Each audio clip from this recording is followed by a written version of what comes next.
Управниот одбор на МНАВ со право констатирал дека организирањето на штрајк и обидот за негово спроведување представува лична одмазда и лична вендета од Александар Тасевски, председателот на синдикатот на контролори на летање. Изјави денеска правниот застапник на МНАВ Горан Николовски. За тврдењето дека штрајкот на синдикатот што бил забранет е продолжение на најавениот штрајк од 2023 година. Николовски со став дека штрајкот од 2023 година е завршен и прекинат со спогодба. Според него, дури да станувало збор за реактивирање на штрајкот, во известувањето морало да се наведе од која спогодба е истото и што не е исполнето. Доколку има било какви реални и конкретни забелешки и доколку постојат реални причини за штрајк, значи апсолутно независниот синдикат за сообраќај и врски, во кој што како подружница е регистриран и ССКЛ, има право со конкретни барања за заштита од работен однос да организира штрајк. Еве го тоа известување. Значи не постои ни едно право.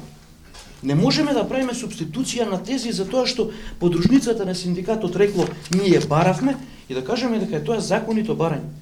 Барањата мора да бидат во форма како што се препишани со закон. Според председателот на синдикатот на контролори на летање Александар Тасевски, тврдењата на правниот застапник на МНАВ се паушални тврдења.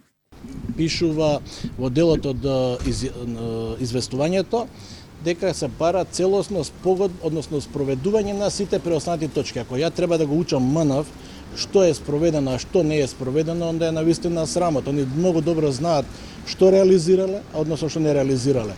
Од сите 9 точки што се во спогодбата, 3 се реализирани, 6 се нереализирани точки. Самите директори нека земат во архивата ако толку не се запознати, не верам дека стана збор дека не се запознати, ја знаат хронологијата и на настаните. Синдикатот не отстапува од барањата и почитување на спогодбата подпишана по најавениот штрајк во 2023 година и со станокот во Министерството за транспорт.